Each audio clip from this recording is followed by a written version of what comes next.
Aí, cineasta. Vamos aí. Lá embaixo está transmitido. Por favor, testamos som 1, 2, testando.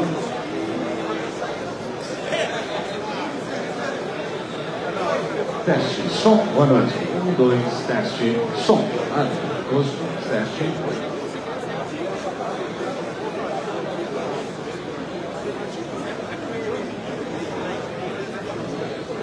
Teste, som, 1, 2, teste, som.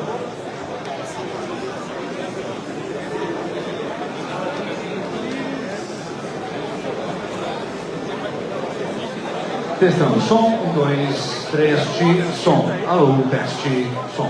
Confirma. Teste, som.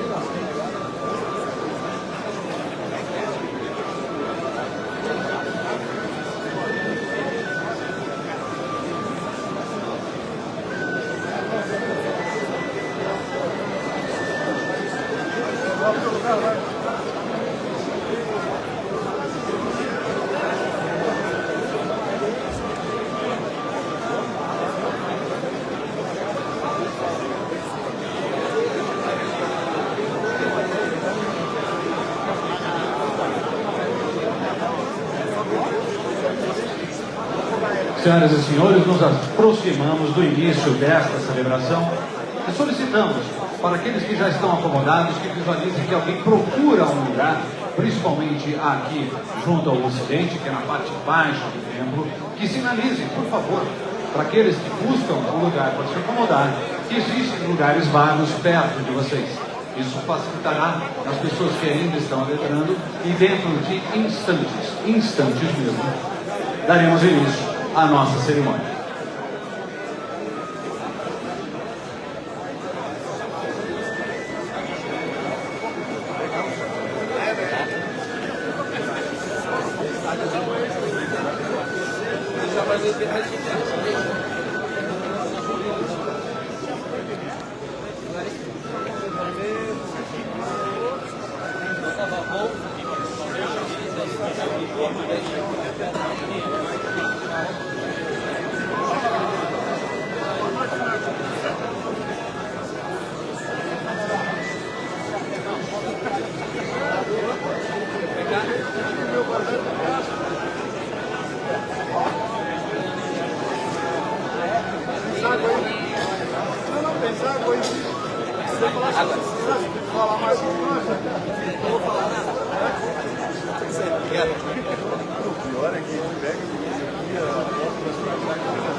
Boa noite a todos. Senhoras e senhores, pedimos por gentileza que desliguem vossos celulares ou coloquem em modo silencioso, pois vamos dar início à cerimônia.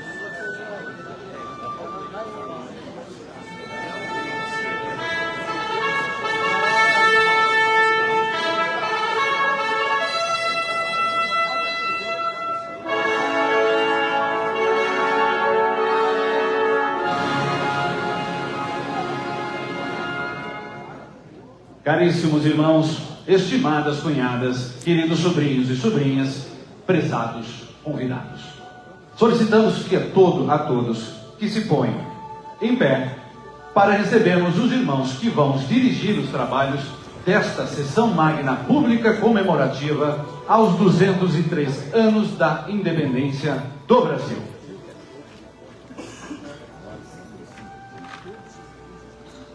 Darão entrada no templo os irmãos Giancarlo Michel, poderoso grão-mestre estadual adjunto do Grande Oriente do Brasil, Santa Catarina, que ocupará o cargo de venerável mestre desta sessão.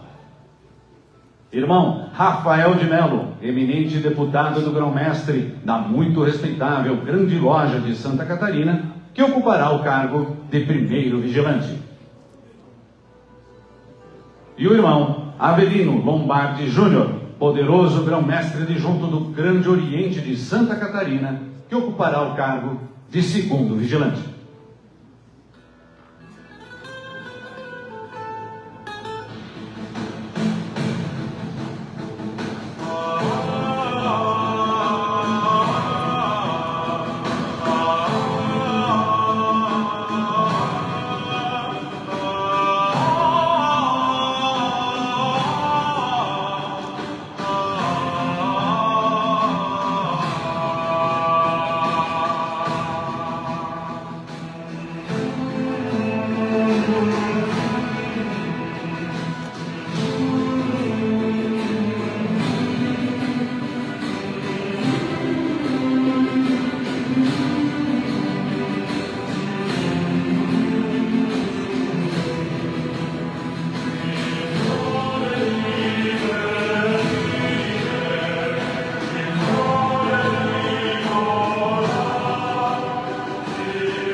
Venerável mestre, a loja está composta.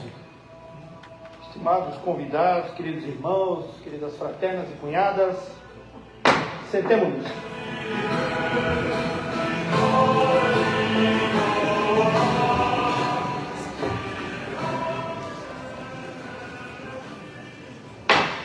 Irmãos primeiro e segundo vigilantes, anunciai a todos os irmãos e digníssimos convidados com assento em suas colunas, assim como anuncia no Oriente, que vamos abrir os trabalhos desta sessão magna pública comemorativa aos 203 anos da independência do Brasil. Irmãos e convidados com assento na coluna do norte, eu vos anuncio, da parte do venerável mestre, que vamos abrir os trabalhos desta sessão magna pública comemorativa aos 203 anos da independência do Brasil, ato que realizamos tradicionalmente em afirmação da função da ordem maçônica como transformadora da sociedade pelos exemplos de cidadania, civismo e patriotismo sempre manifestados nos momentos decisivos da nossa história. Irmãos e digníssimos convidados com assento na coluna do sul, eu vos anuncio da parte do venerável mestre que vamos abrir os trabalhos dessa sessão magna pública comemorativa aos 203 anos da independência do Brasil. Assim, à luz da inequívoca e decisiva participação da maçonaria na independência do Brasil, declaro abertos os trabalhos desta sessão magna pública comemorativa aos 203 anos da independência do Brasil. Irmão mestre de cerimônias, dá entrada às autoridades que nos honram com suas presenças.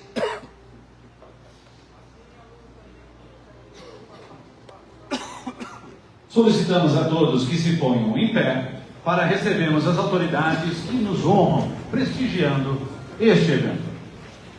adentrarão ao templo as seguintes autoridades militares.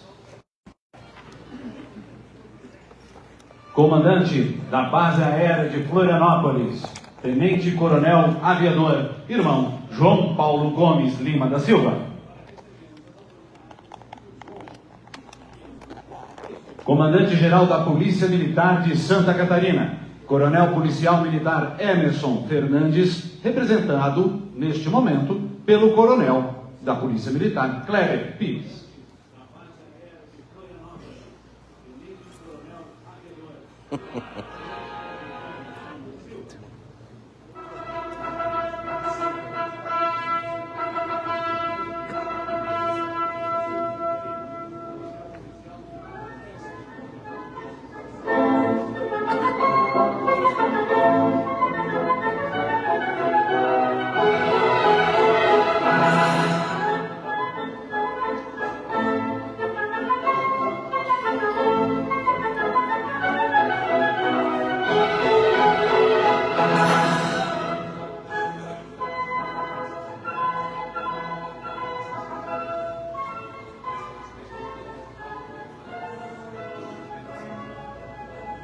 Adentrarão ao templo as seguintes autoridades civis. Excelentíssimo senhor governador do estado de Santa Catarina, Jorginho dos Santos Melo, neste ato representado pelo irmão Flávio Rogério Pereira Graff, eminente ex-grão-mestre da Grande Loja de Santa Catarina. Presidente do Departamento Estadual de Trânsito de Santa Catarina, DETRAN, General Ricardo Miranda Aversa. Excelentíssimo senhor prefeito de Florianópolis, Topázio Silveira Neto, neste ato sendo representado pelo irmão Eduardo Gutierrez, secretário adjunto da Educação. Presidente da Câmara Municipal de Florianópolis, vereador João Cobalcini, neste ato sendo representado pelo vereador irmão, representando o vereador, o irmão Rafael de Lima. Irmão Alexandre Ribas, excelentíssimo prefeito de Itapiranga.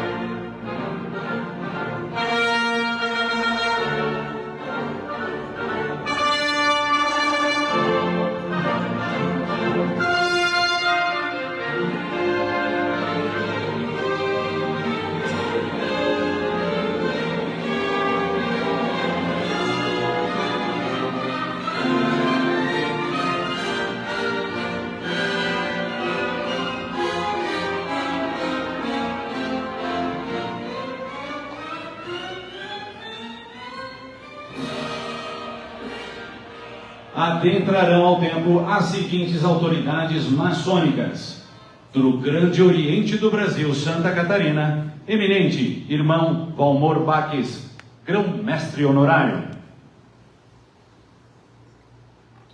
Eminente irmão Altair Salésio Rodrigues, grão-mestre honorário. Eminente irmão Wagner Sandoval Barbosa, grão-mestre honorário.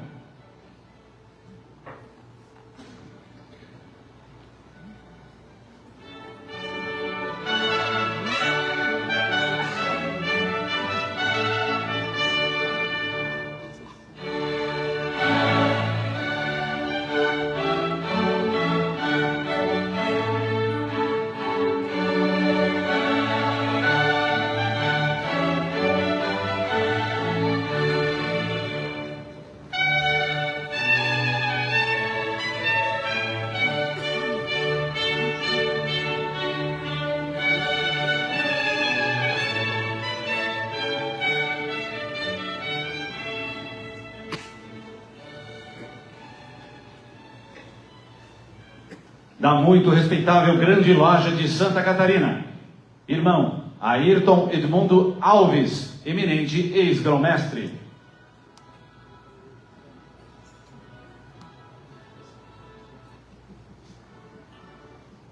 Irmão Anderson Redinha Malgueiro, respeitabilíssimo ex-deputado do Grão-Mestre.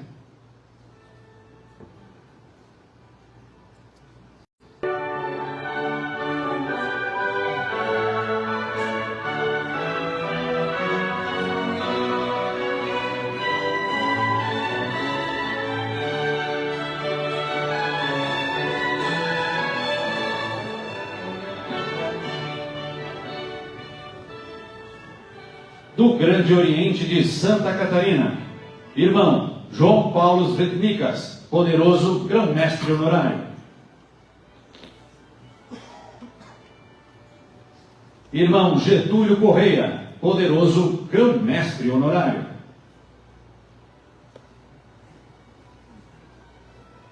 Irmão Sérgio Martinho Nerbas, poderoso grão-mestre adjunto de honra.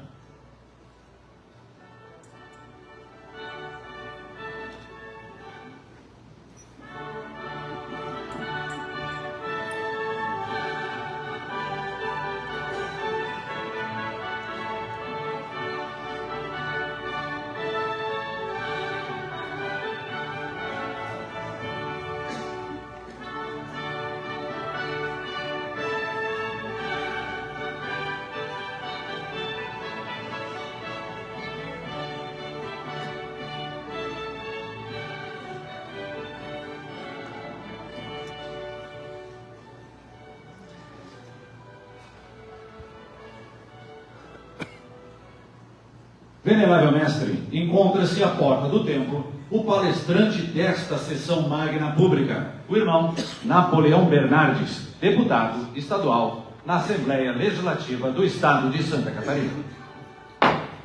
Franquear o ingresso do nosso querido irmão Napoleão Bernardes, conduzindo ao seu lugar aqui junto ao altar.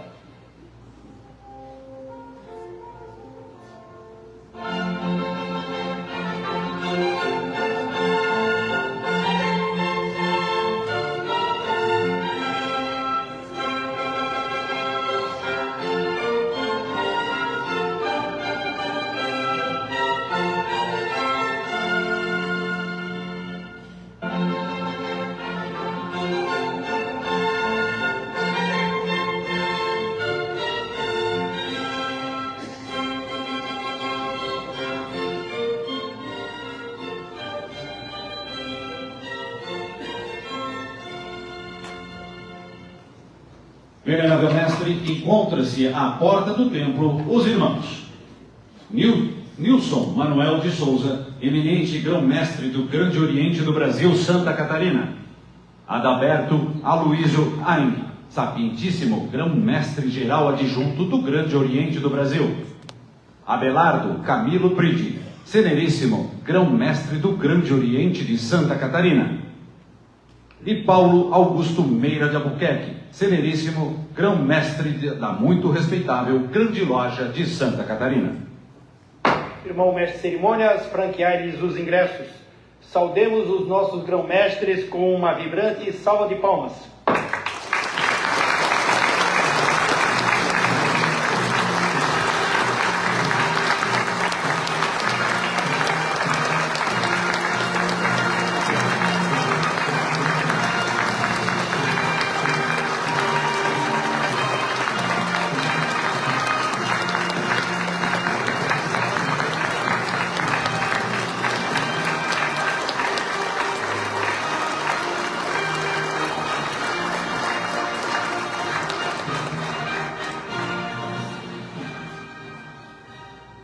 Irmão Nilson Manuel de Souza, grão-mestre estadual do Grande Oriente do Brasil, Santa Catarina, passo-lhe um malhete para que possa presidir os trabalhos desta sessão. Obrigado, poderoso irmão Michel. É com muita honra que eu recebo o malhete em cumprimento à nossa legislação. Mas também em cumprimento à nossa legislação, eu entrego a direção dos trabalhos, o malhete e a presidência desta sessão ao sapientíssimo irmão Adalberto Aloísio Ain, nosso grão-mestre geral adjunto do Grande Oriente do Brasil. Obrigado, eminente irmão Nilson. Recebendo o malhete, eu de imediato convido o eminente eminente, poderoso irmão Michel, aos sereníssimos irmãos Belardo Bride, Paulo Albuquerque, da muito respeitável menor de Santa Catarina e do GOSP, junto com o GOSP de Santa Catarina, para que nós tomemos assento no Oriente, nos locais que nos sejam designados.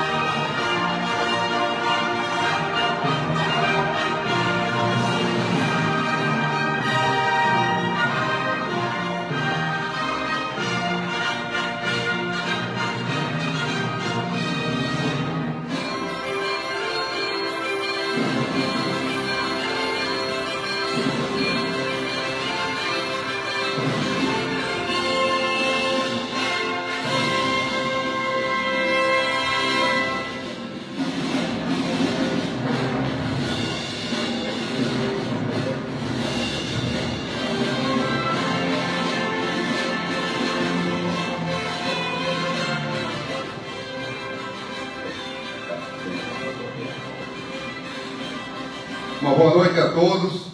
Nesse momento, então, tendo recebido a direção e a presidência dos trabalhos, nesse momento eu entrego o malhete ao poderoso irmão Jean Carlos Michel para que ele dirija os trabalhos programados desta sessão magna de abertura da Semana da Independência.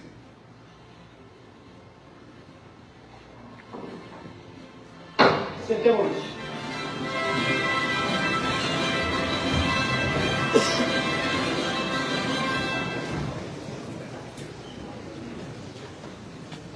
Senhoras e senhores, vamos dar entrada ao pavilhão nacional, bem como as demais bandeiras.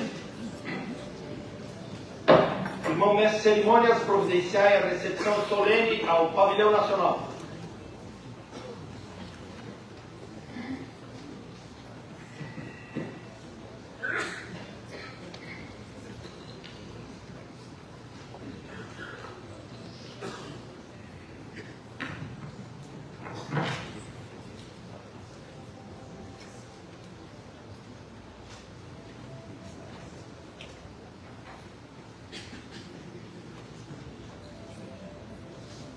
Venerável Mestre, encontra-se no átrio o pavilhão nacional com as demais bandeiras representativas.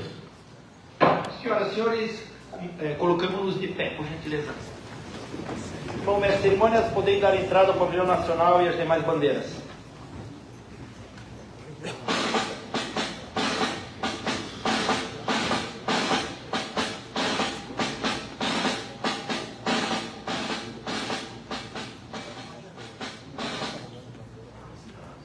Convidamos a todos os presentes a entoarem o hino nacional.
Cerimônias, providenciai para que o pavilhão nacional e as demais bandeiras sejam colocadas no lugar de destaque que lhes é destinado. Após desfazer a guarda de honra e providenciai para que todos os irmãos ocupem seus respectivos lugares.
Sentemos-nos.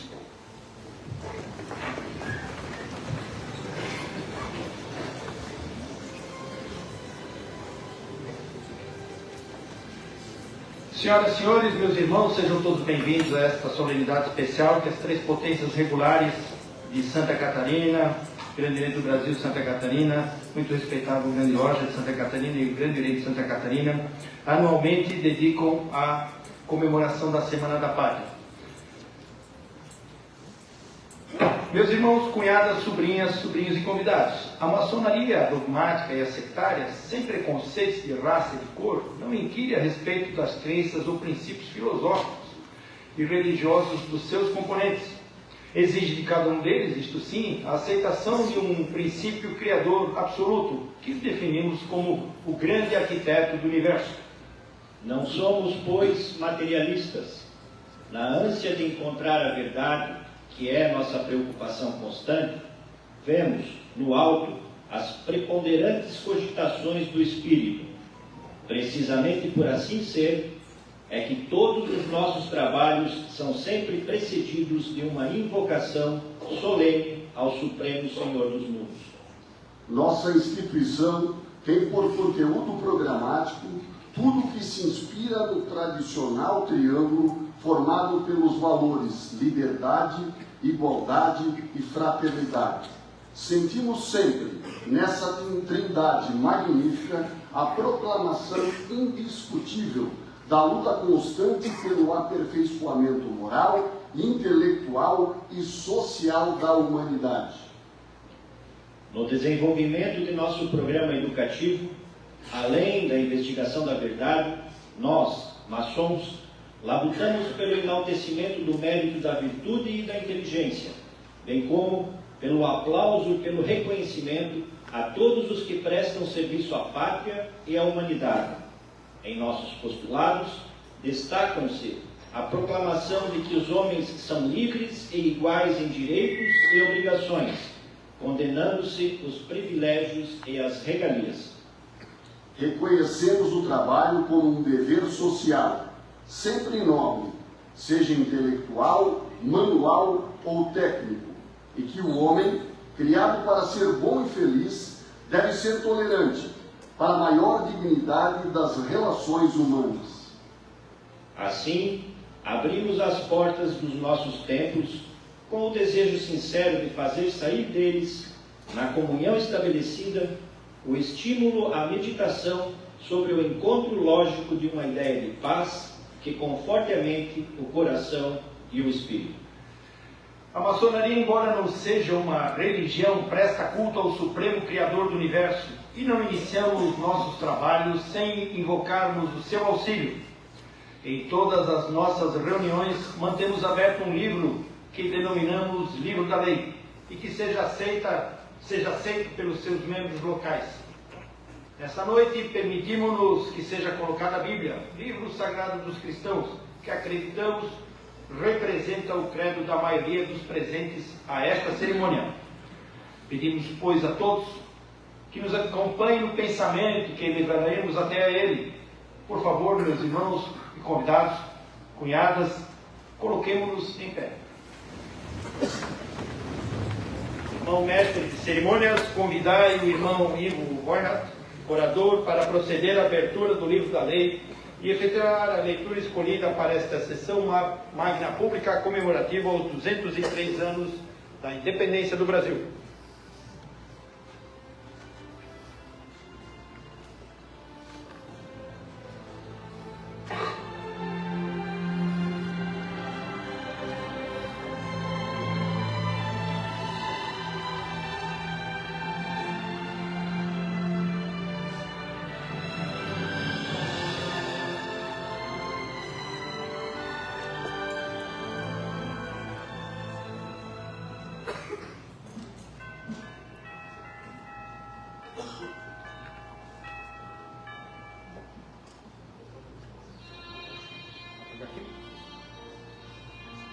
Quanto ao mais, meus irmãos, regozijai-vos, sede perfeitos, sede consolados, sede de um mesmo parecer, vivei em paz.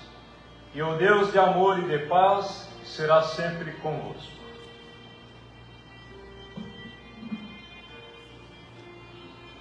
Graças te rendemos, grande arquiteto do universo, porque por tua bondade e misericórdia nos tem sido possível vencer as dificuldades interpostas em nosso caminho, para nos reunirmos aqui e prosseguirmos em nosso labor. Fazei, Senhor, com que nossos corações e inteligência sejam sempre iluminados pela tua luz e fortificados por teu amor e bondade, e que possamos compreender que para que o nosso trabalho seja coroado de êxito, o necessário é, em nossas deliberações, subjugarmos paixões e intransigências, a fiel obediência dos sublimes princípios da fraternidade, a fim de que nossas lojas possam ser um reflexo da ordem e da beleza que resplandecem em teu trono. Assim seja. Assim seja.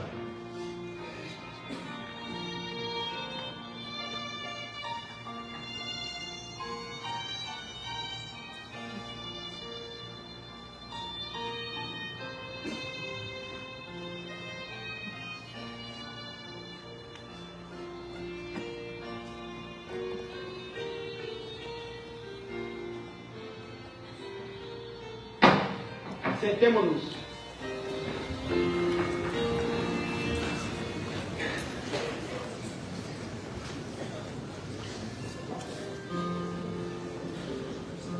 Queridas cunhadas, sobrinhos, autoridades maçônicas, meus irmãos, convidados presentes nesta nossa sessão. Nessa noite especial em que a maçonaria catarinense regular reúne-se mais uma vez para celebrar a independência do Brasil, é nosso intuito tributar à pátria a homenagem que lhe é devida pelos homens de bem. E para relembrarmos a contribuição da maçonaria brasileira no movimento que levou à independência e que ganhou corpo com as sessões das lojas Comércio e Artes, União e Tranquilidade e Esperança de Niterói, as três primeiras que fundaram o Grande Oriente do Brasil em 17 de junho de 1822, com a causa da independência, registramos, dentre inúmeros outros maçons, os nomes dos irmãos Dom Pedro I, José Bonifácio de Andrade Silva, Joaquim Gonçalves Ledo, cônego Januário da Corte Barbosa, para que jamais sejam esquecidos como os líderes construtores da pátria brasileira. Reafirmamos de público o compromisso de sempre defender a nossa independência, com a consciência de que a liberdade, a igualdade e a fraternidade só podem prosperar entre os povos, assim como entre as pessoas, se respeitada a soberania de todas e de cada uma das nações. A maçonaria exige de seus iniciados um patriotismo puro, que sejam cidadãos pacíficos e leais, fiéis ao país e obedientes às leis que nos garantem proteção. Contudo, seguindo seus princípios, recomenda a todos o combate permanente aos grandes inimigos da humanidade, quais sejam os hipócritas que a enganam, os pérfidos que a defraudam, os ambiciosos que a usurpam e os corruptos e sem princípios que abusam da confiança dos povos. Irmãos primeiro e segundo vigilantes, o que mais poderiam acrescentar para melhor definir nossos princípios e objetivos? Nossa instituição tem por conteúdo programático inspirado na tríade formada pelos valores da liberdade, da igualdade e da fraternidade, na proclamação da prevalência do espírito sobre a matéria e na luta constante do aperfeiçoamento moral, intelectual e social da humanidade. No desenvolvimento de nosso programa educativo, além da investigação da verdade, nós, maçons, labutamos pelo enaltecimento do mérito da virtude e da inteligência, e pelo aplauso e reconhecimento a todos os que prestam serviços à pátria e à humanidade. Conhecedores que os propósitos da maçonaria são o aperfeiçoamento moral, intelectual e social da humanidade, ouviremos agora o palestrante convidado para esta sessão magna pública, o querido irmão e amigo Napoleão Bernardes, deputado estadual junto à Assembleia Legislativa do Estado de Santa Catarina, que nos apresentará a palestra cujo tema é: a maçonaria e a liberdade, o Brasil que a gente quer depende de nós. Irmão orador, queira nos dar a conhecer o currículo vitae resumido do palestrante desta sessão magna pública comemorativa aos 203 anos da independência do Brasil. Venerável mestre, grãos mestre, sapientíssimo, meus irmãos, senhoras e senhores. Napoleão Bernardes, mestre maçom da USP, respeitável loja simbólica Acácia Blumenauense, número 67, do Oriente de Blumenau, doutorando e mestre em ciência jurídica, especialista em ciências criminais, professor titular da Faculdade de Direito da FURB, advogado, foi eleito vereador em 2008, foi prefeito mais jovem e mais votado da história de Blumenau, eleito em 2012 e reeleito em 2016. Atualmente exerce seu primeiro mandato como deputado estadual na Assembleia Legislativa do Estado de Santa Catarina. Obrigado, irmão orador. Irmão mestre cerimônias, acompanhai o nosso querido irmão Napoleão Bernardes ao púlpito, prestando-lhe toda a assistência que se fizer necessária. Irmão Napoleão, muito obrigado.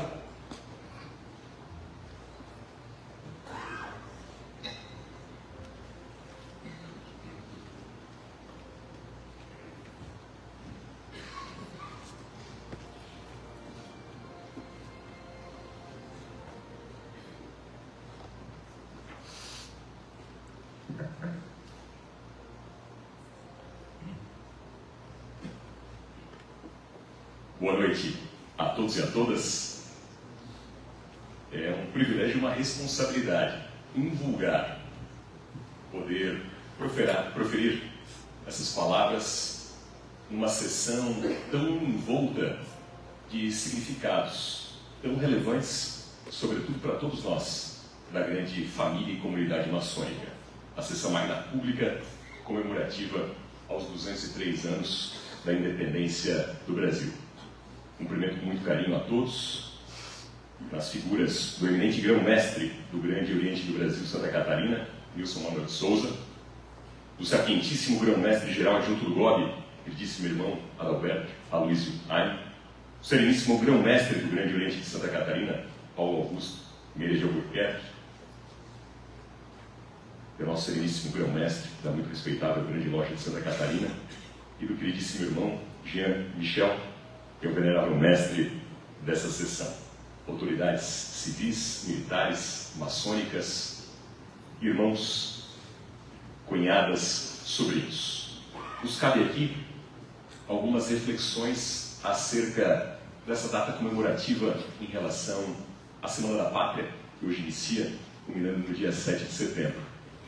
Ao longo da minha caminhada pública, da minha trajetória pública, me foram impostas pelo grande arquiteto do universo alguns deveres e muitas responsabilidades, mas confidencio e torno público aos queridos irmãos que este talvez seja dos momentos de maior responsabilidade, dada a significância desse momento, quer seja para a maçonaria, quer seja para a sociedade brasileira, sobretudo para esta data que é tão tradicional na nossa família maçônica catarinense.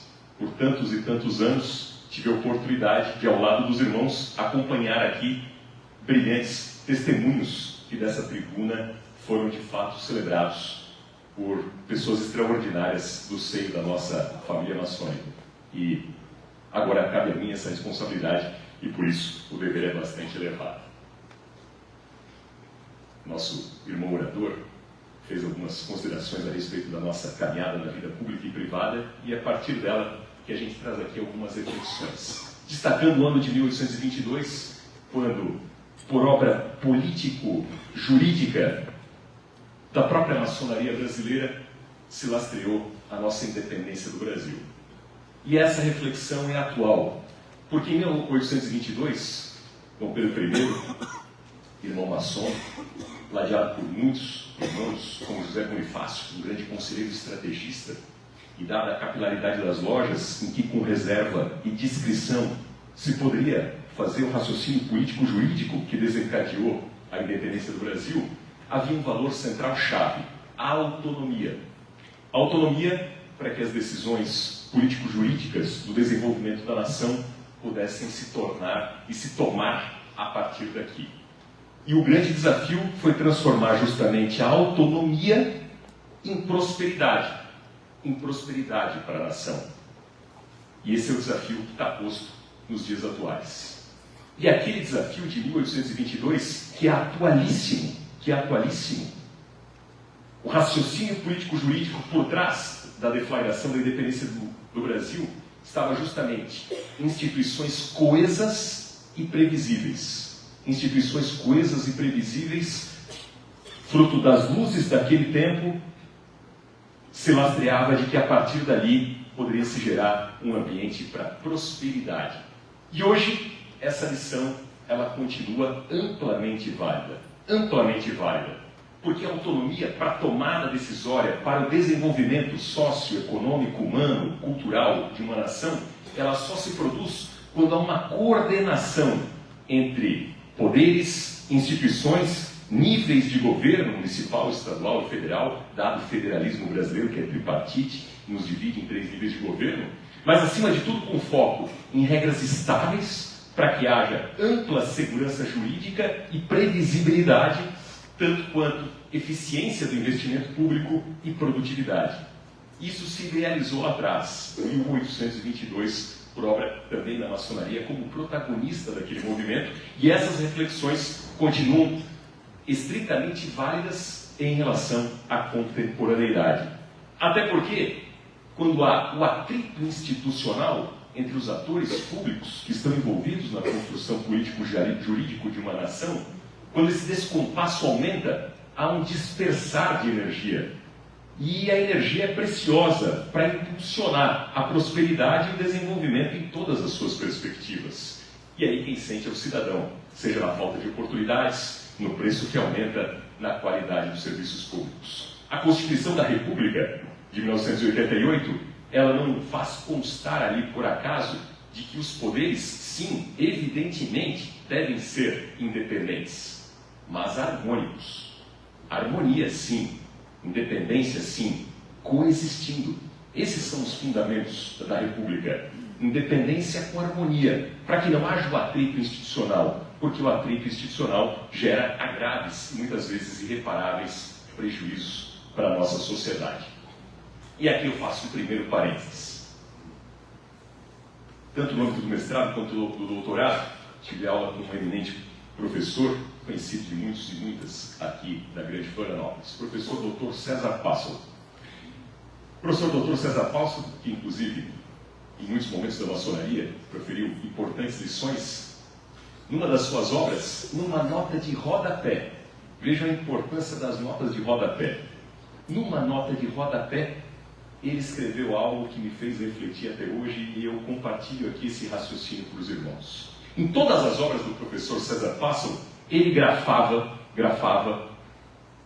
o termo, a categoria sociedade com a letra maiúscula.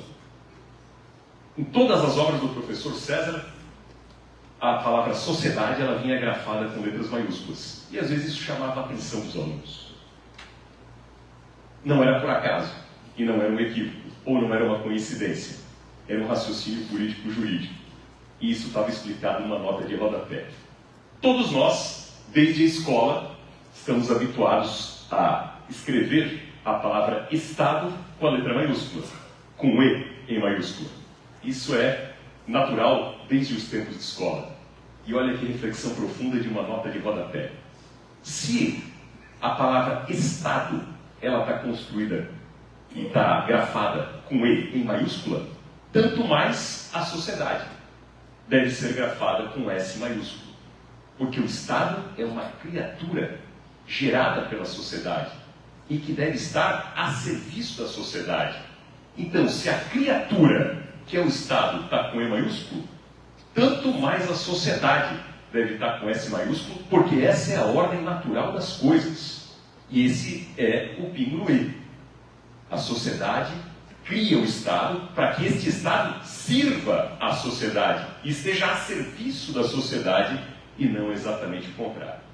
E é por isso que, quando há o atrito institucional, quando há o descompasso, e era aquilo que a Independência Lavrasse pregava, a harmonia, a independência, um poder decisório com coesão institucional, com coordenação entre os níveis de governo, para a segurança jurídica, para a eficiência do investimento público, para a produtividade e poder construir de fato o amálgama para a prosperidade, que é o fim desejado, para a promoção da dignidade da pessoa humana, que deve ser o valor central de cada Estado.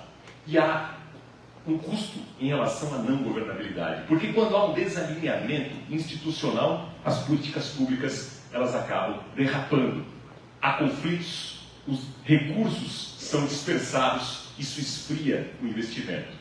Então, há aí um paradoxo, porque ao mesmo tempo a sociedade clama e demanda por serviços melhores, uma carga tributária mais racional e um crescimento que venha da eficiência do desenvolvimento econômico, da produtividade da economia e não com mais impostos. Há uma pesquisa recentíssima da Confederação Nacional do Transporte. Qual é o sentimento da sociedade brasileira? Para 82% das pessoas, pesquisa agora do mês passado, é uma medição, aferição mensal da Confederação Nacional dos Transportes, mês passado, 82% das pessoas entendem que pagam mais impostos do que aquilo que seria justo. E isso é combinado com outro dado muito relevante e nessa combinação se torna perverso. Porque para 85% das pessoas, o retorno dos serviços varia. Varia de regular a muito ruim. Essa combinação é desastrosa. Isso está embutido nesse custo da governabilidade quando há o descompasso. E eu venho aqui trazer para a reflexão de todos nós, da família maçônica catarinense, que há um caminho prático para isso. A política. A política. E aí muitos, eventualmente, acabam tendo na palavra política vários adjetivos, inclusive dos mais pejorativos. Mas eu quero aqui, junto aos irmãos, falar que a política com P maiúsculo, ela é um instrumento poderoso, e é uma ferramenta poderosa da sociedade em favor da sociedade. E eu trago aqui a memória de todos nós, invoco aqui a memória de todos nós, a alma de um professor extraordinário, um jurista, mas também um poeta, um irmão aqui de todos nós, professor Dr. Oswaldo Ferreira de Mello. O professor Dr. Oswaldo Ferreira de Mello escreve sobre direito, sobre os fundamentos da política jurídica como poesia. Eu tive o privilégio de ser um dos últimos dos seus alunos em vida, e o professor Dr.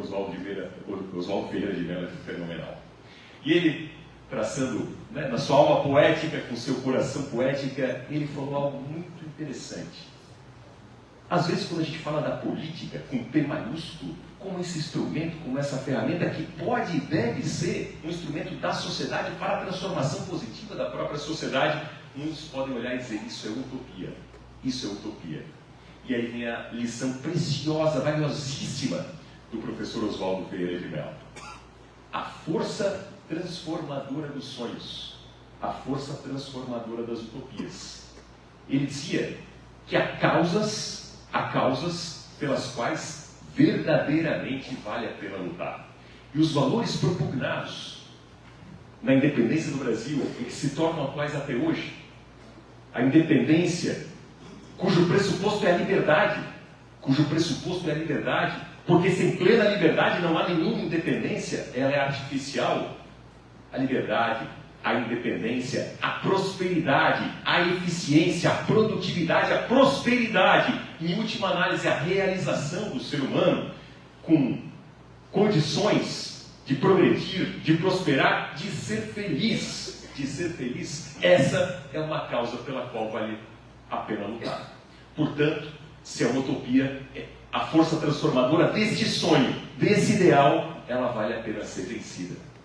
Há sonhos que valem a pena serem buscados, serem atingidos, até em respeito à memória de tantos e tantas que dedicaram as suas vidas à causa do aprimoramento da sociedade.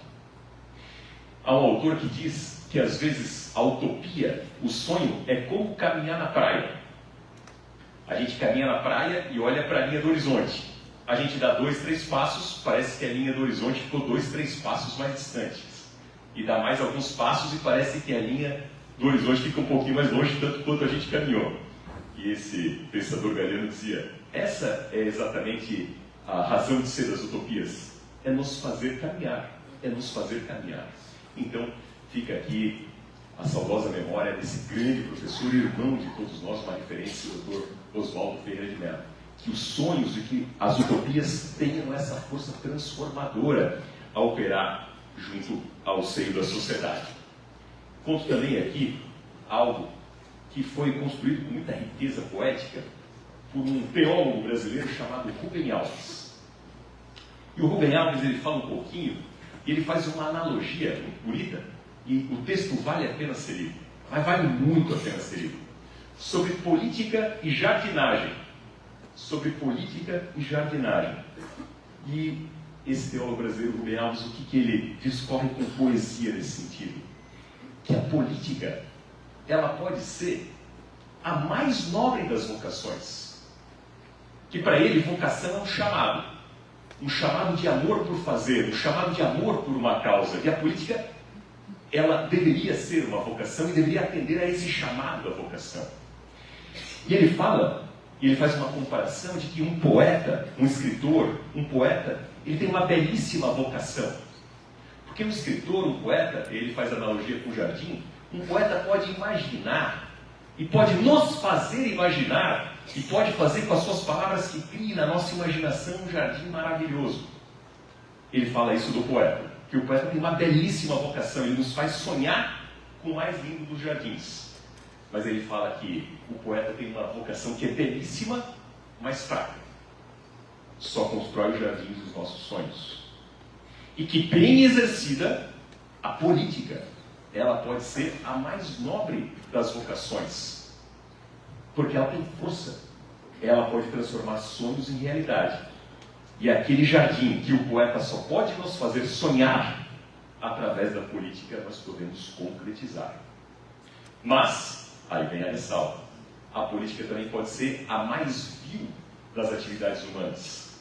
Quando alguém, no exercício da vida pública, ao invés de cuidar do jardim de todos, trabalha para ter apenas o seu próprio jardim. Então esse é o nosso desafio como sociedade. Ninguém está num mandato eletivo caído do céu. Só se está lá pelo voto popular, decidido por todos nós. Pode ser duro, mas a verdade nua e crua é de que a política ela é exatamente um espelho da nossa sociedade.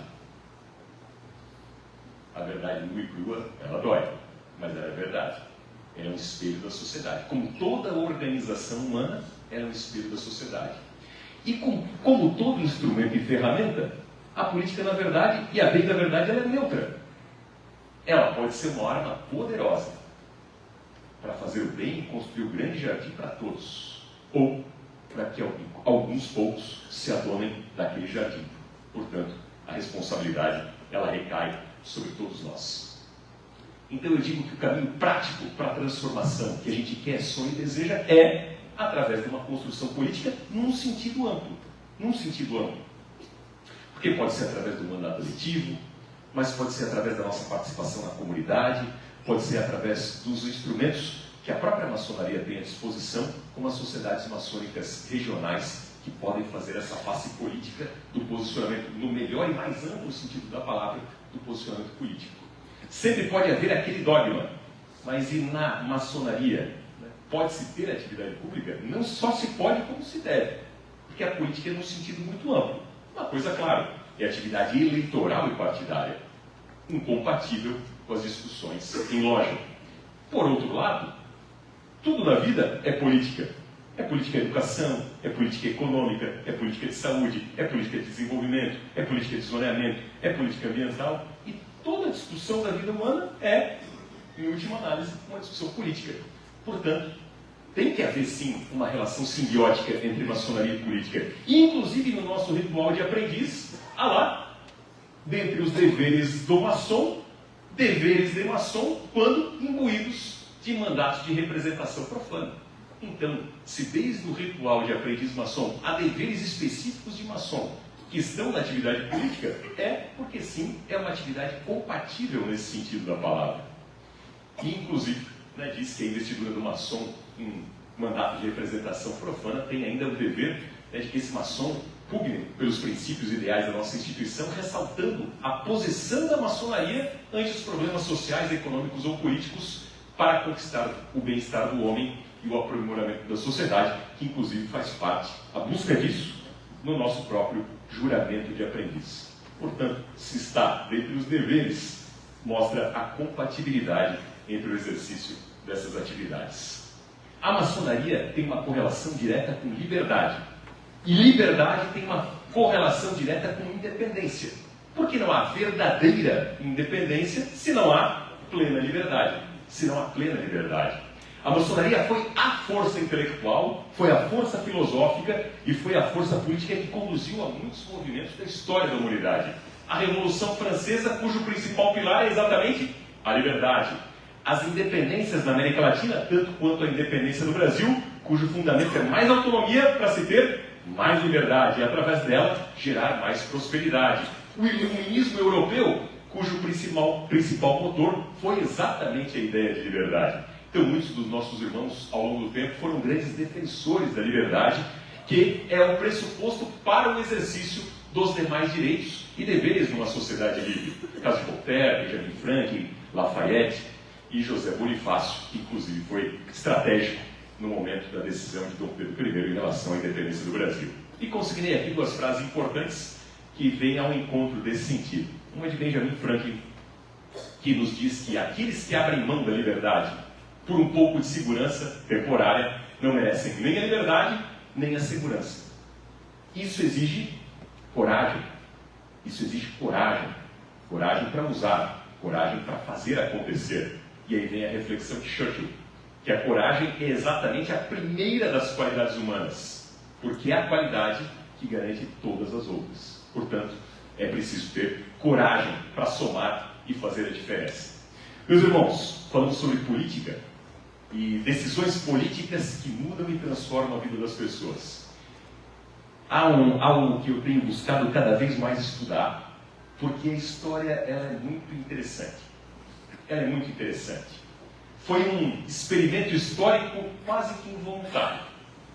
Imagine um território, uma mesma nação. Um território, uma mesma nação. No pós-Segunda Guerra Mundial, mais ou menos 1948, fruto disso, foi desencadeada a Guerra das Coreias, e aí, por volta de 1950, 1952 para ser mais preciso, olha que coisa curiosa, reflitam. Havia um mesmo território, exatamente o mesmo território, as mesmas pessoas, a mesma cultura, o mesmo ambiente. Porque às vezes a diferença da prosperidade entre as nações pode se dar por várias e várias razões.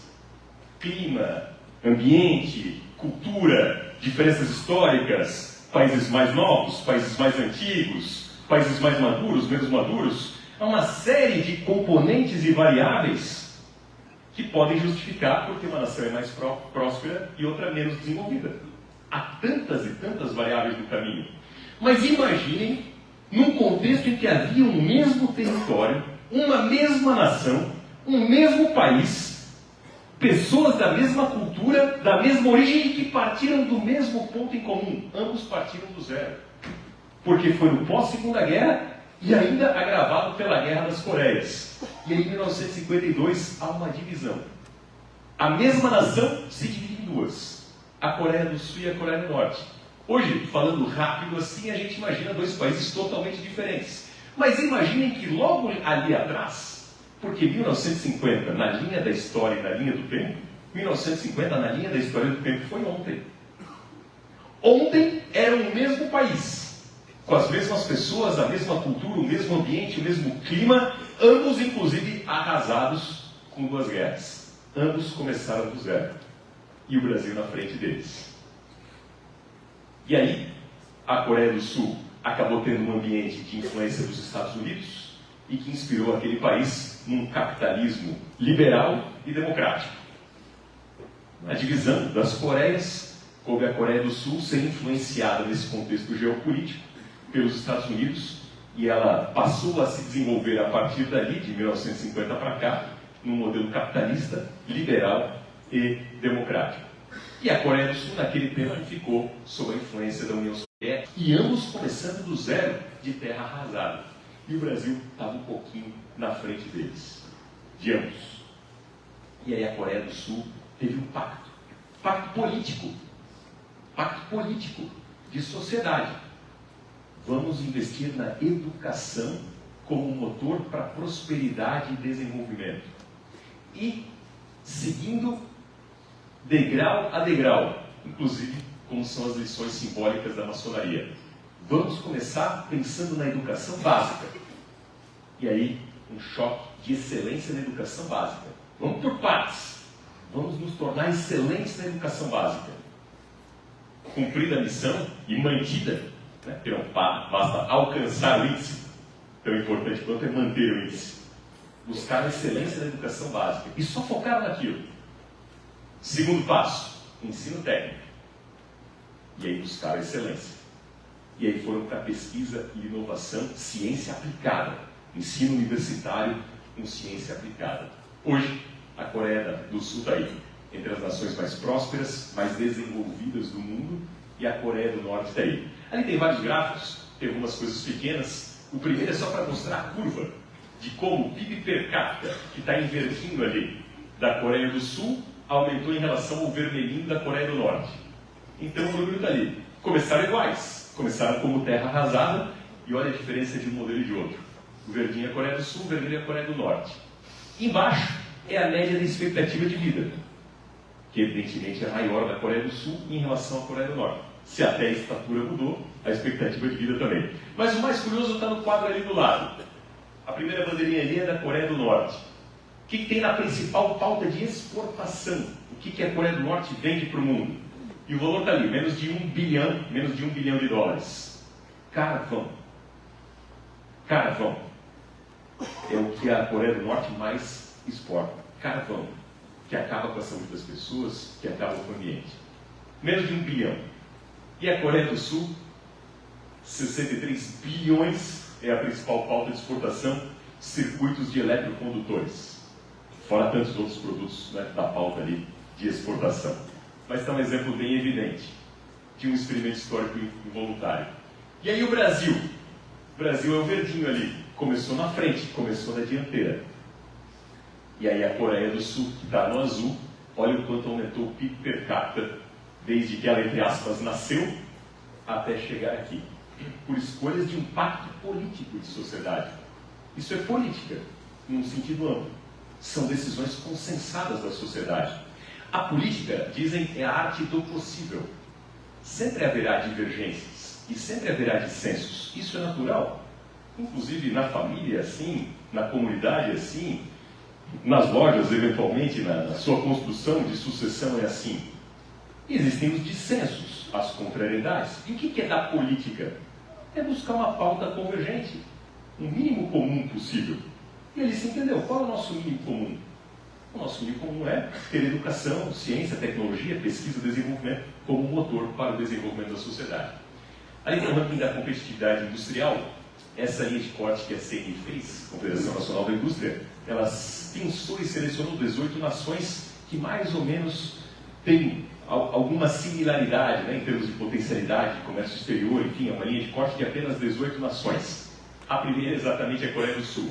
O Brasil é a 16ª de 18 nações. No ranking geral de competitividade da CNI, que mede cerca de 65 nações, o Brasil oscila entre 62 e 63, a Coreia do Sul em 4º, 5º.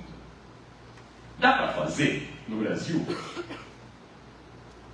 O Brasil já fez muita coisa e mostra que dá para fazer.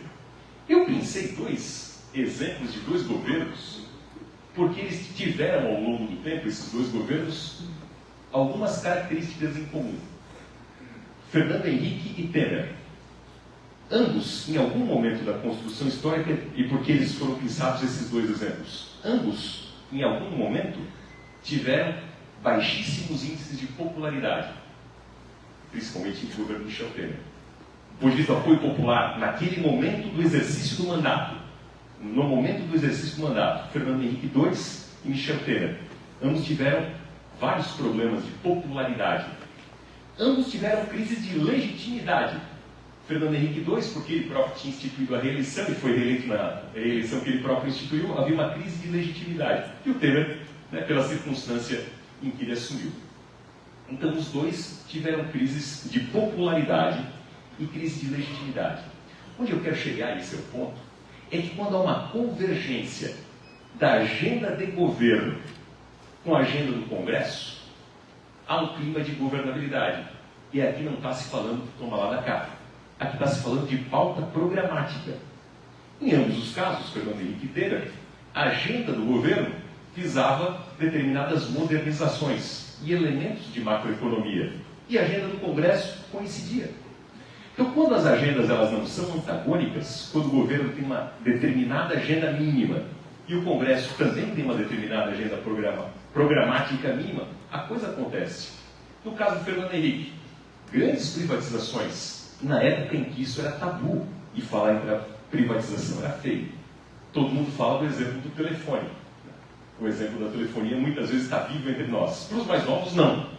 Mas para os mais velhos, havia quem ganhava dinheiro alugando linha telefônica e quem ficava meses esperando a sua linha telefônica, e ninguém naquela época podia imaginar que a gente ia ter o smartphone na mão e que ligar era das menos importantes funções de um telefone. Aquilo começou lá atrás. No momento, como eu disse, hein, privatização era tabu. Hoje é uma palavra da moda, mas na época era um tabu. Queridos, queridas, Embraer, com líder em aviação regional no mundo, foi fruto de um programa de privatização. Vale do Rio Doce, fruto de um programa de privatização. Eram todas estatais. Para dar um exemplo. A estabilização da moeda, iniciada no governo Itamar, consolidada no governo Fernando Henrique. A inflação brasileira era das maiores do mundo. Lei de responsabilidade fiscal, que hoje é um mantra que muitas vezes é desrespeitado, para definir o óbvio, gastar aquilo que se ganha, igual na família da gente, e terminar o mandato sem deixar dívida para o sucessor. Bolsa Escola. que na verdade era um programa que visava a garantir recursos para as famílias que comprovadamente tivessem o filho de verdade na escola e condicionado ao desempenho. Reforma administrativa, que nunca saiu do papel por falta de regulamentação, mas a reforma administrativa foi aprovada ali, inclusive com a possibilidade de demissão de servidor público ineficiente. Enfim, são exemplos do governo Fernando Henrique. E do Temer?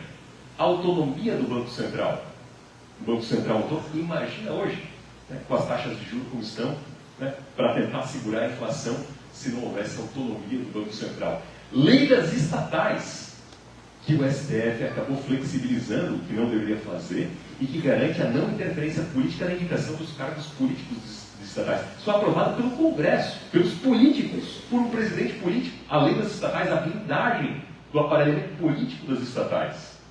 A reforma do ensino médio, que infelizmente, no momento em que entrar em vigor, ela acabou sendo revogada e que garantia que o ensino médio fosse necessariamente profissionalizante.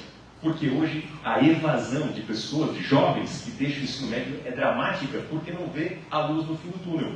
Mas isso foi de fato aprovado naquela época. A PEC do teto de gastos, programas de concessões e o início da reforma da Previdência. Isso é um arrazoado só para mostrar que quando há esta convergência, a coisa de fato acontece. Então, pactos mínimos de sociedade, pensar política com P maiúsculo, fruto dessa sociedade com S maiúsculo, para buscar respostas, condições, prosperidade, através da eficiência, da inovação, do progresso, do desenvolvimento, isso é plenamente viável e possível. Brasil versus Coreia do Sul, o ponto-chave é que liberdade gera oportunidades. E para se ter liberdade, também é preciso ter formação e capacidade. Ali são algumas medições em relação à matemática, leitura e ciências, em que a Coreia do Sul ostenta os primeiros lugares e o Brasil, infelizmente, acaba estando nos últimos lugares. E não vai haver independência verdadeira, nem liberdade verdadeira e nem condição de prosperar enquanto a gente estiver na rabeira do mundo em termos aí dos conhecimentos que são chaves. Há muitos desafios no horizonte. E a gente precisa falar porque, afinal de contas, o dever é de todos nós em relação a refletir e decidir pelos caminhos que a gente quer enfrentar. Fruto desse arrazoado de coisas, nós chegamos num ponto em que um dos desafios no horizonte é que, quando falta prosperidade, sobra a dependência assistencialista. E isso tira a liberdade, e isso tira a independência das pessoas.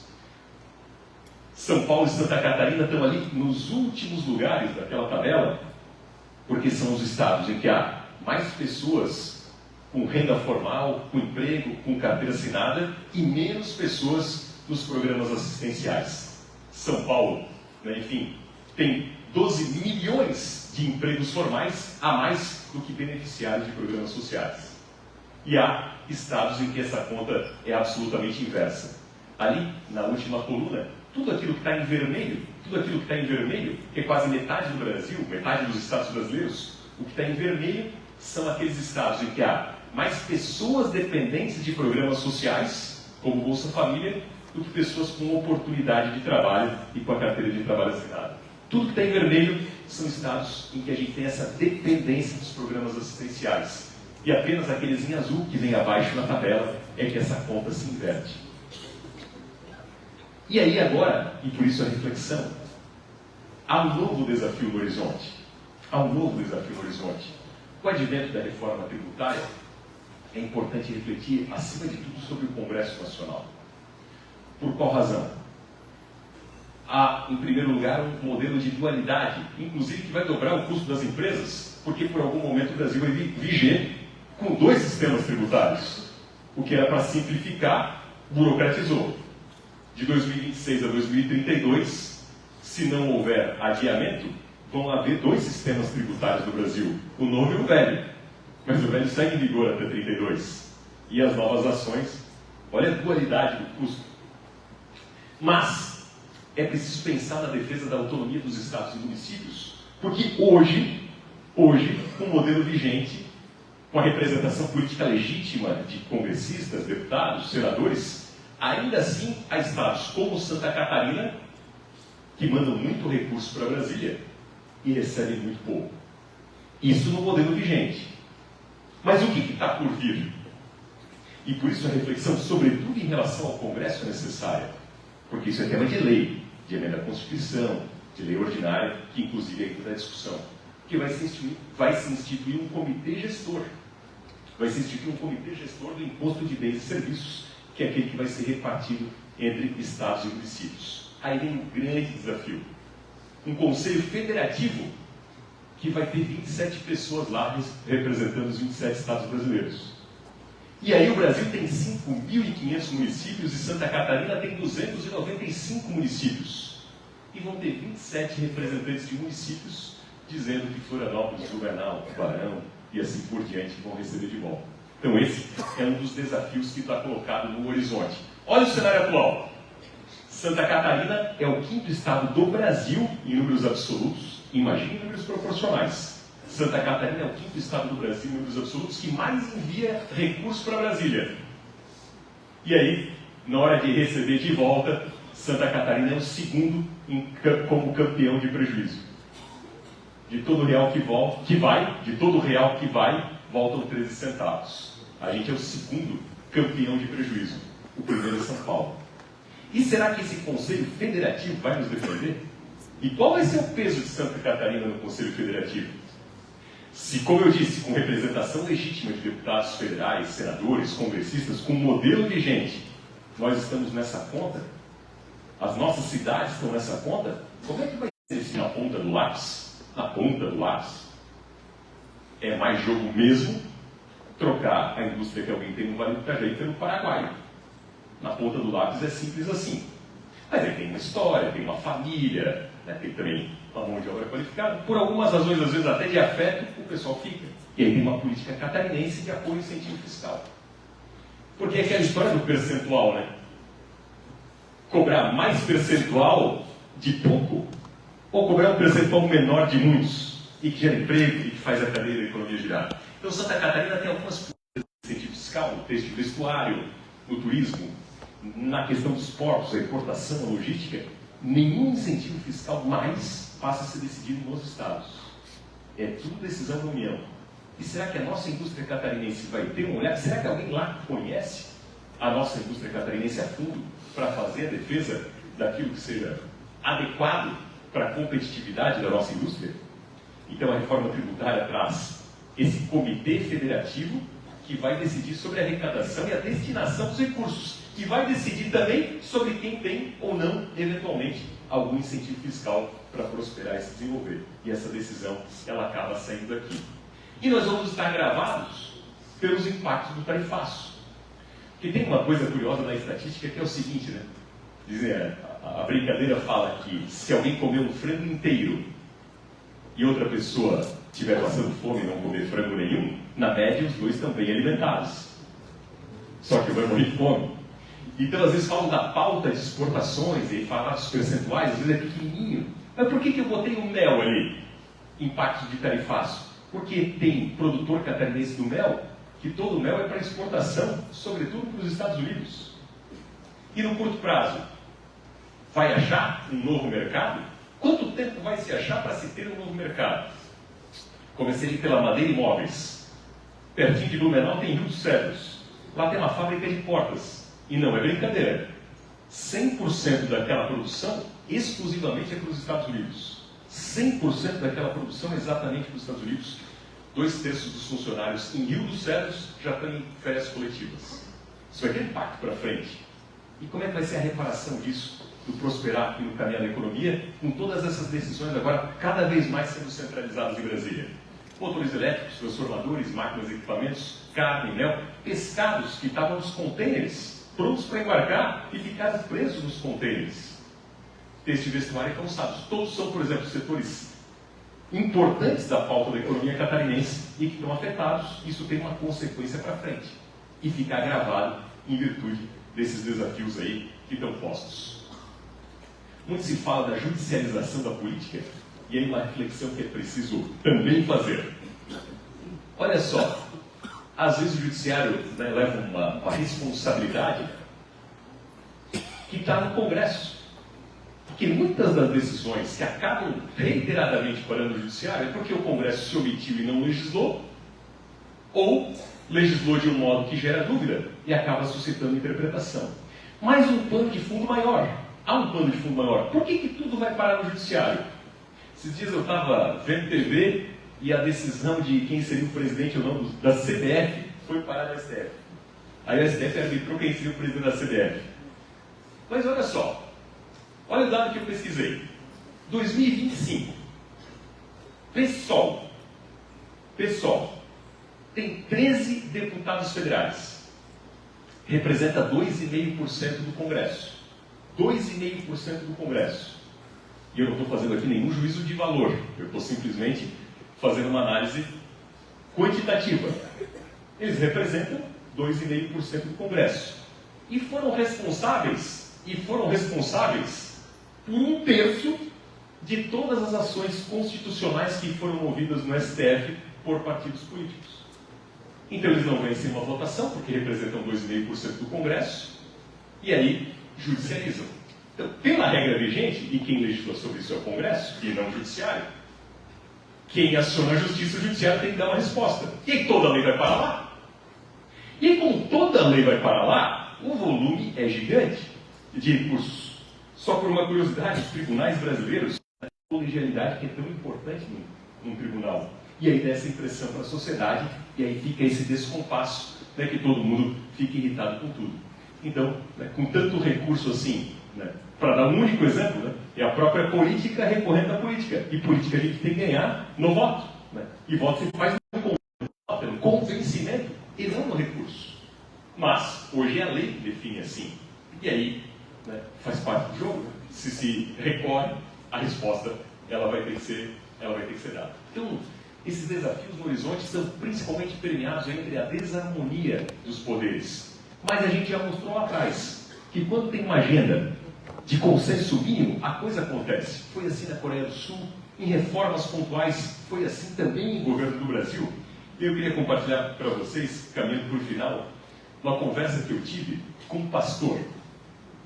Eu não estava na vida pública ainda, e um dia eu perguntei para esse pastor, né, a gente ouve tanta separação, tanto divórcio. Ele falou, meu cara, vou lhe responder com um texto. E por coincidência foi ali que eu descobri o tal do Rubem Alves.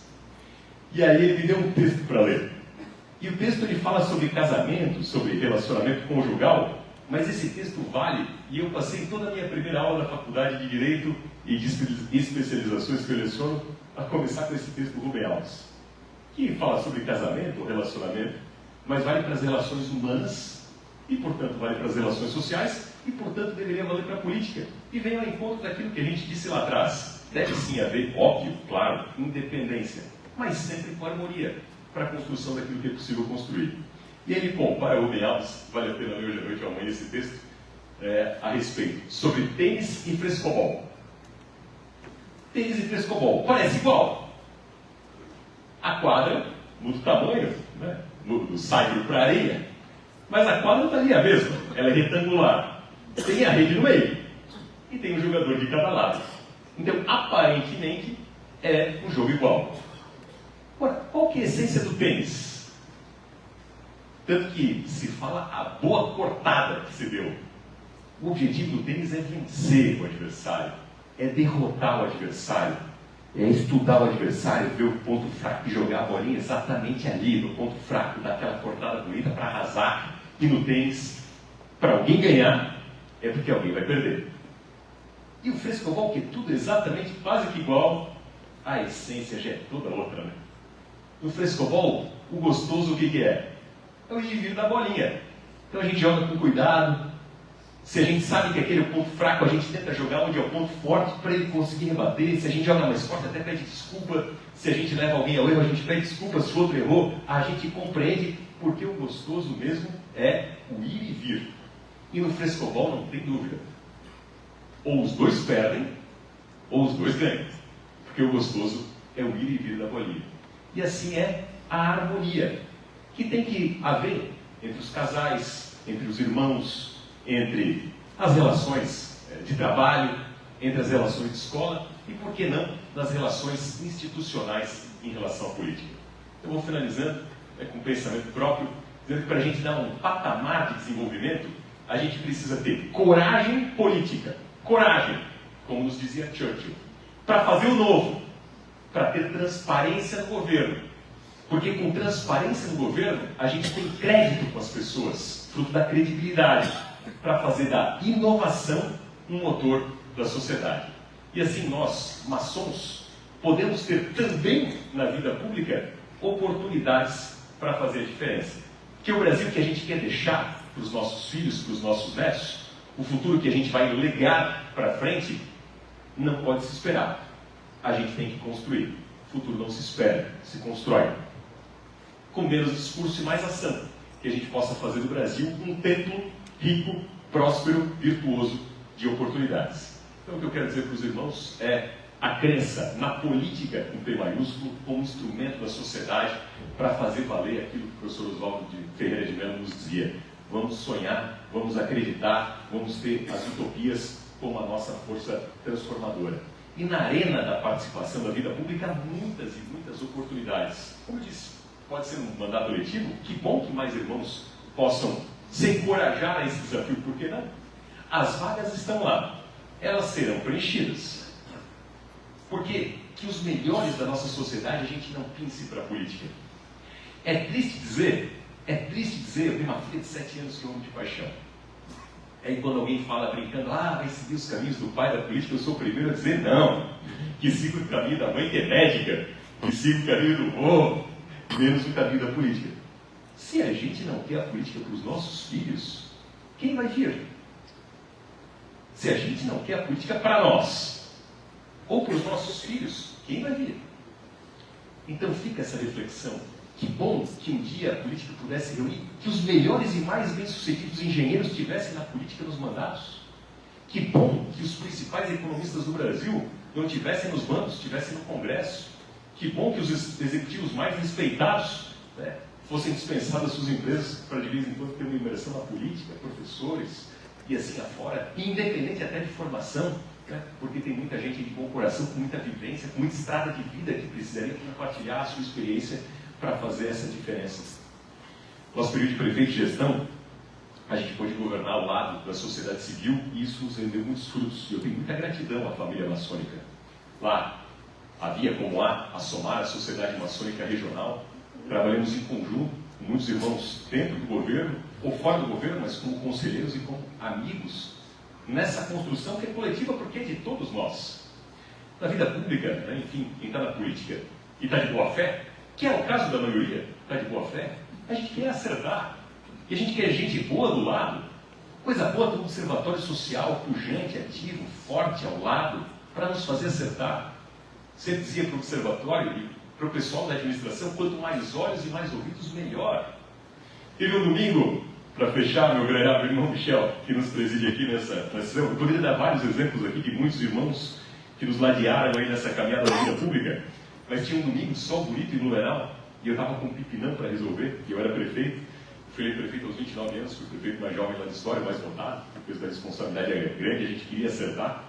E era um domingo, eu estava no gabinete da prefeitura e estava com um pipinão. Aí olho pela janela, e lá está o irmão Michel, com a cunhada Rose, caminhando, os dois lá pela beira-rio. E aí eu liguei para o irmão Michel, o celular dele, isso é sempre um alerta para a gente, né?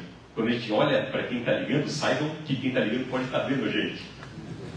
E ele pegou o celular e viu, né? E eu notei o olhar dele, mas ele atendeu. Falei, irmão Michel, estou com um problema. Ele falou, pois não, posso te ajudar e tal. Quem sabe amanhã, terça, segunda ou terça eu passo por aí. Eu falei, não, seria importante agora.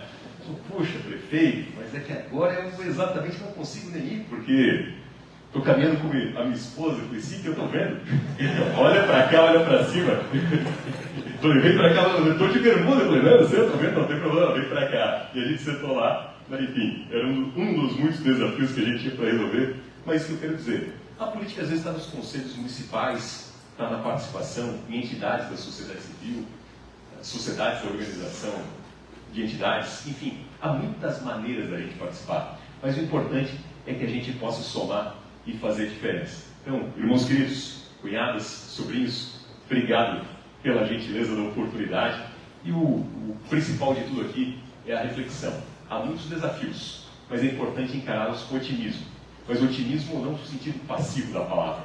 Otimismo no sentido de saber que o Brasil que a gente quer depende de nós e cabe a nós, construtores de tempos, fazer do lado de fora das nossas oficinas um trabalho maiúsculo em favor da sociedade que a gente quer, precisa, deseja e merece. Muito obrigado.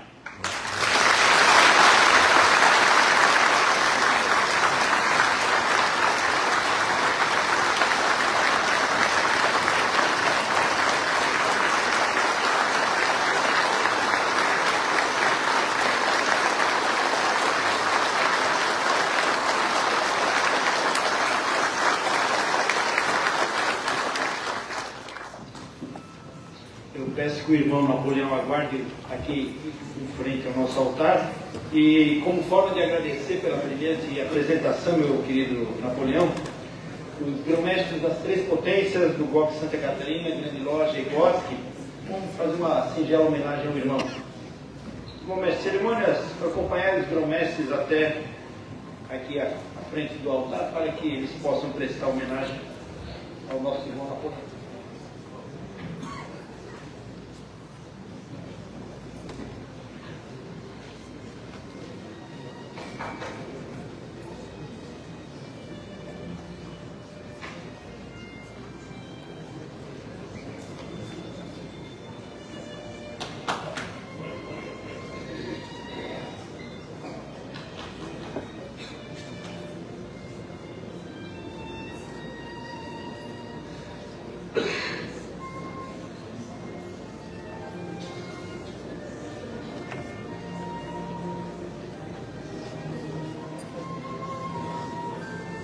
Gostaria nesse momento fazer uma entrega para que possamos materializar esse momento, essa importante e maravilhosa palestra que o nosso irmão Napoleão nos brindou nesta noite.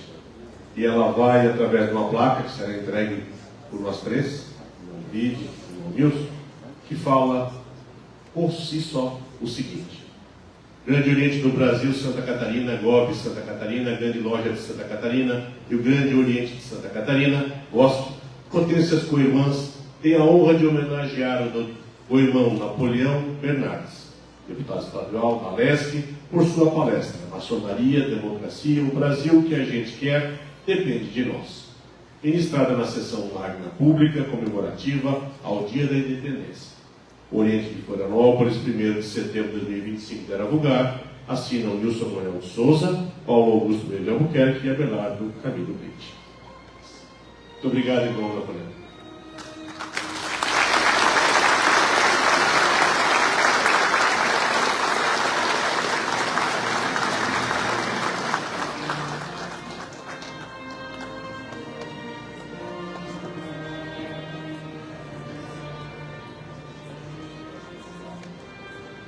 Bom, mestre, cerimônias podemos conduzir todos aqui ao altar novamente.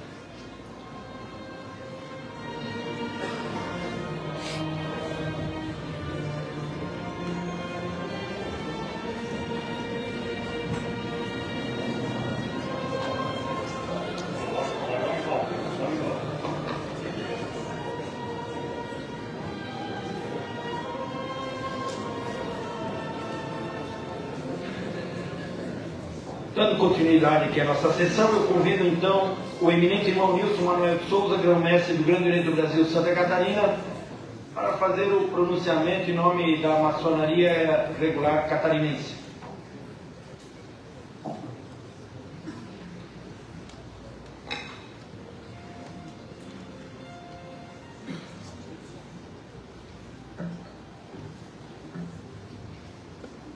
Boa noite a todos.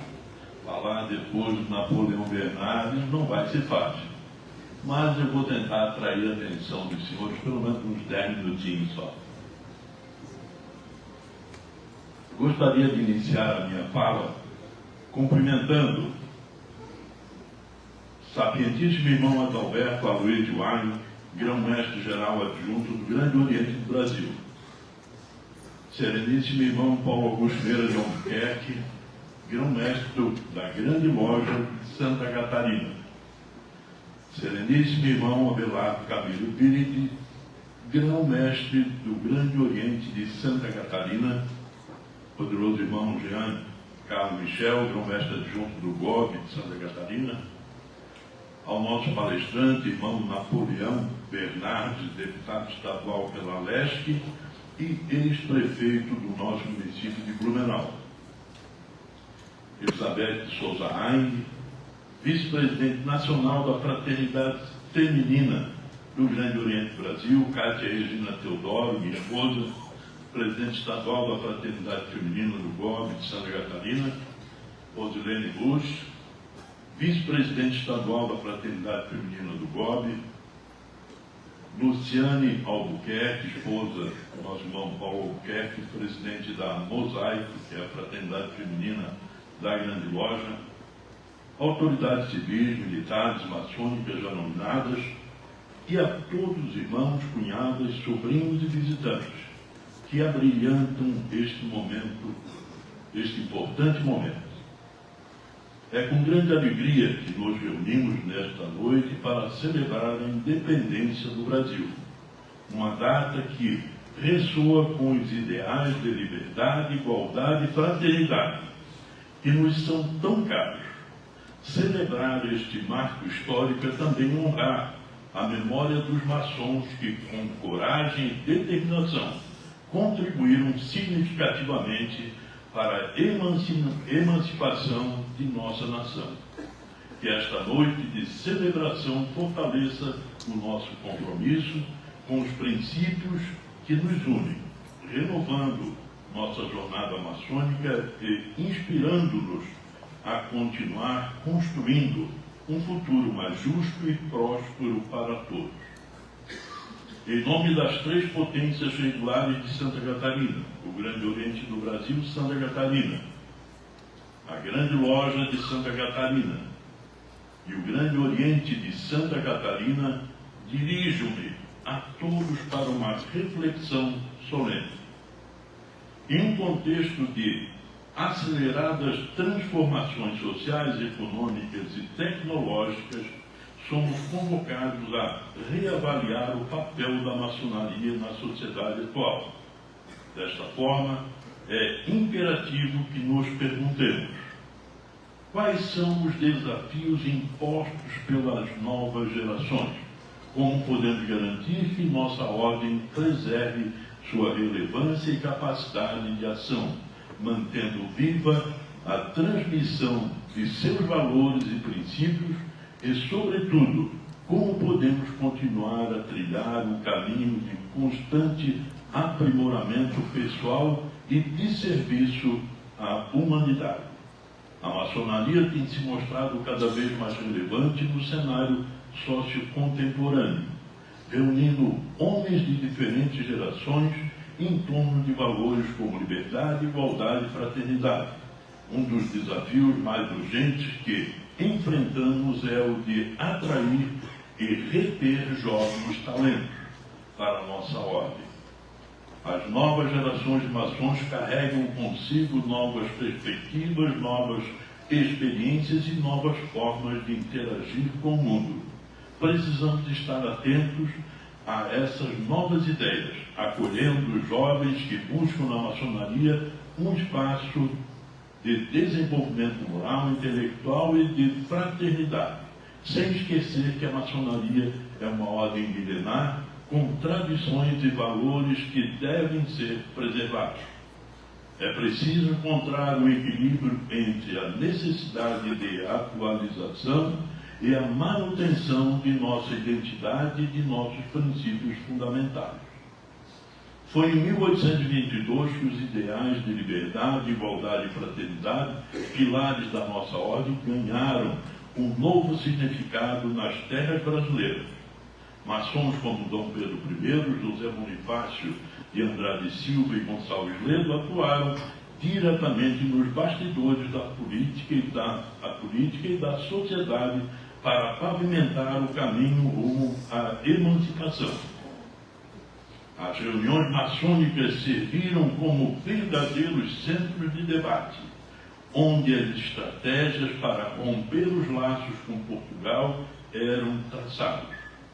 A maçonaria não apenas apoiou a causa, mas a impulsionou, criando uma rede de intelectuais e líderes que compartilhavam o mesmo sonho de pátria livre.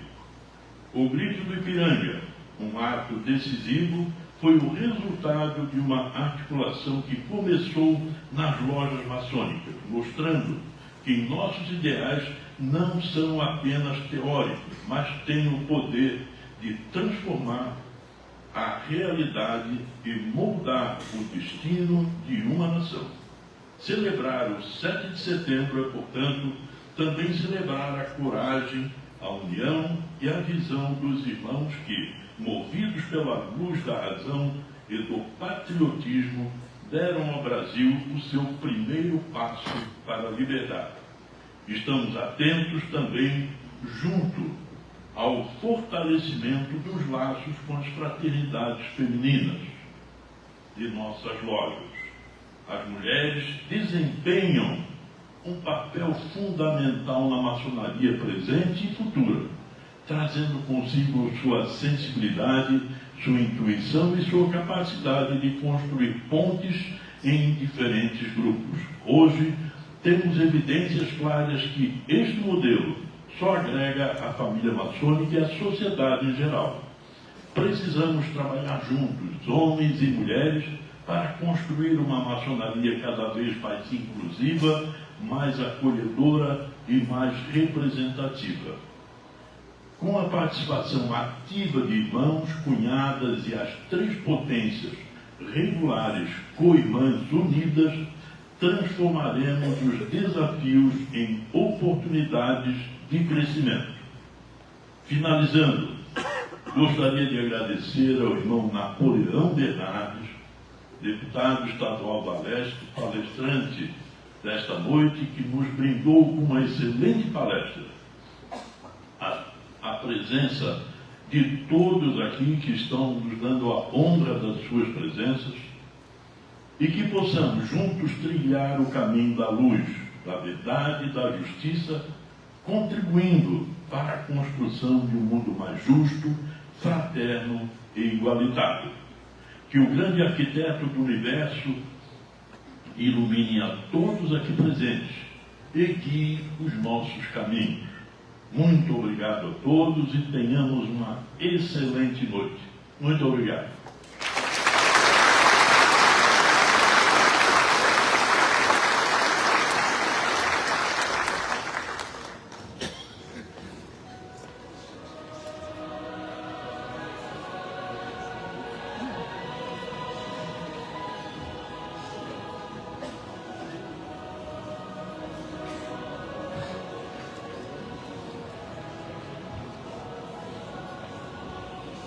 Senhoras e senhores, estamos caminhando para o encerramento da sessão. Vamos proceder à saudação e retirada do pavilhão nacional. E vão mestre cerimônias convidar o irmão orador e o irmão porta-bandeira nacional para a saudação ao pavilhão nacional.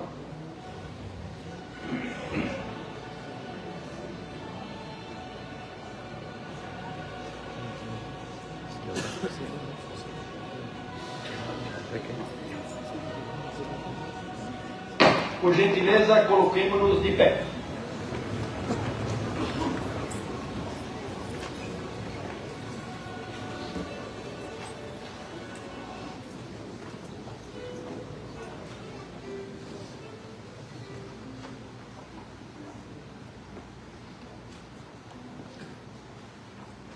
Bandeira do Brasil, que acabas de assistir aos nossos trabalhos, inspira-nos sempre com a tua divisa, ordem e progresso.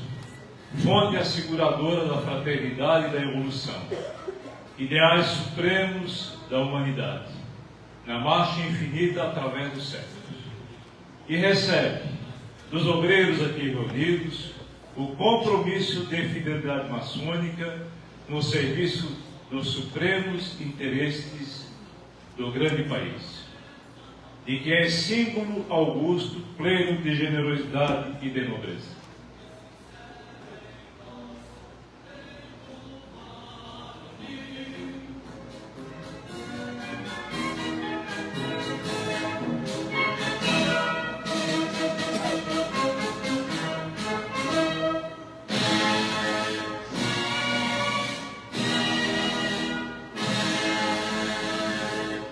Mestre de cerimônias, providenciar a retirada do pavilhão nacional e das demais bandeiras, conduzindo-as ao pedestal que lhes é destinado no ato.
Sentemos-nos.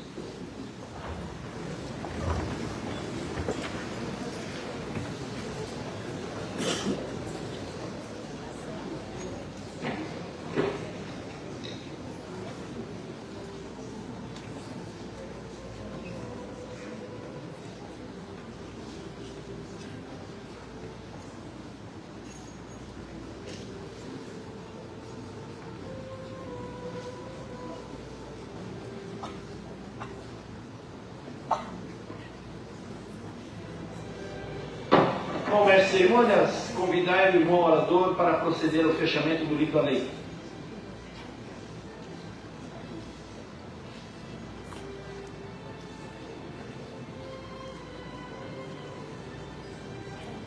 Todos de pé, por gentileza.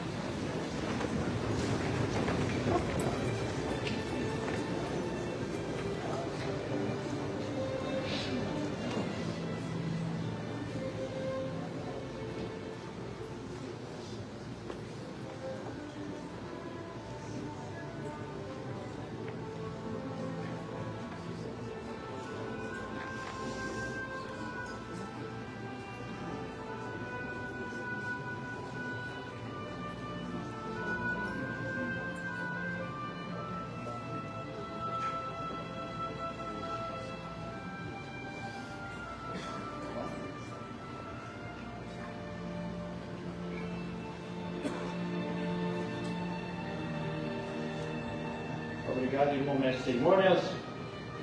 Permaneçamos de pé, já vamos proceder ao encerramento. Meus irmãos, cunhadas, filhos, irmãos, sobrinhas, convidados, autoridades que nos honram com sua presença. Nosso sentimento de gratidão a todos que participaram desta sessão magna pública comemorativa aos 203 anos da independência do Brasil, especialmente ao nosso querido irmão Napoleão Bernardes, que nos honrou com a sua palestra, Maçonaria e Liberdade, o Brasil que a gente quer depende de nós. Para nós, do Grande Oriente do Brasil, Santa Catarina, foi uma honra poder conduzir essa sessão no ano especial da comemoração dos 75 anos de fundação do nosso GOB Santa Catarina. Desta forma, convidamos a todos os presentes a participarem de um coquetel que será servido aqui no primeiro andar deste edifício, agradecendo mais uma vez a todos que nos honraram com a sua valorosa e nobre presença dessa noite.